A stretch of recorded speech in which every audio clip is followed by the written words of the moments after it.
Dictation to 80 word पर minute. Ready start.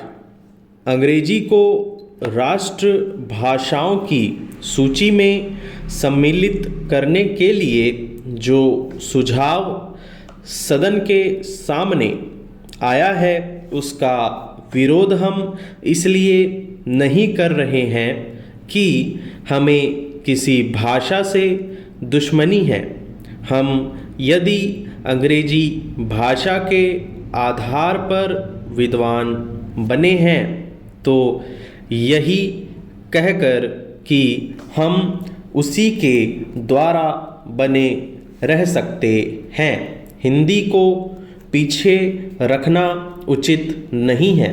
यह भ्रम सारे देश में फैलाया जा रहा है कि हिंदी से हमारी प्रगति नहीं हो सकती है।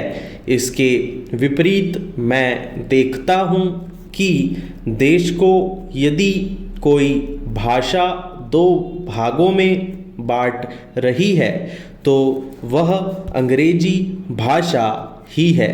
जिनको हिंदी नहीं आती वे समझते हैं कि हिंदी पढ़े लिखे लोग उन पर हावी हो जाएंगे।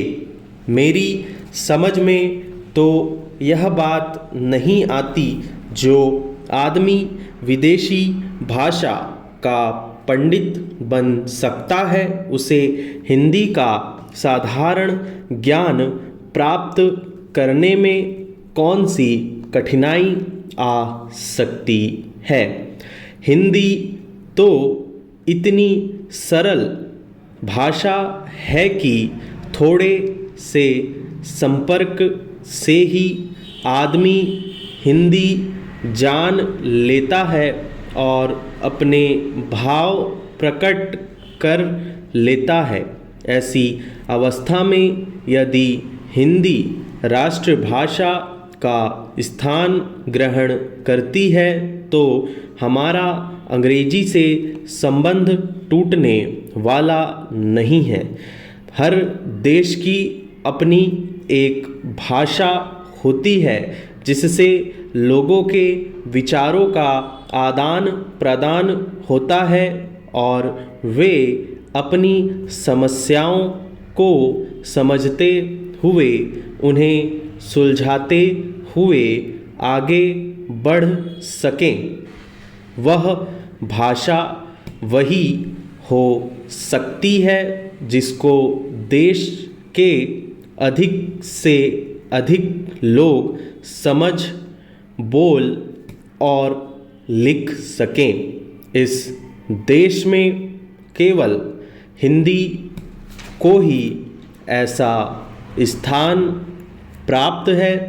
फिर हमें हिंदी को देश की राष्ट्रभाषा बनाने के लिए क्यों आपत्ति है।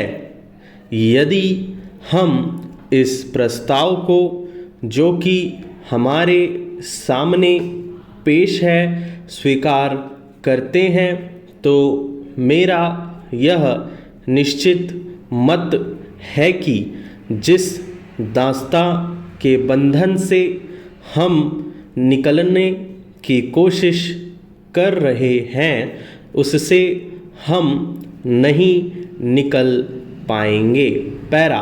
अंत में मेरा माननीय सदस्यों से निवेदन है कि वे केवल अपनी पार्टी की आज्ञा को न देखें बल्कि अपनी बुद्धि से काम लें और इस प्रस्ताव का विरोध करें।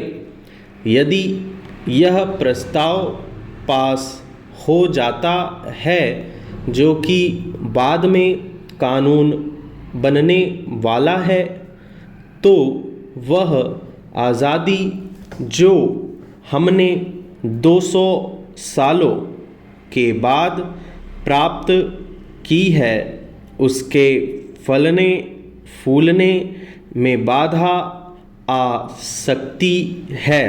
मैं सदस्य महोदय से भी प्रार्थना करूँगा कि वह अपना प्रस्ताव वापस ले लें। स्टॉप।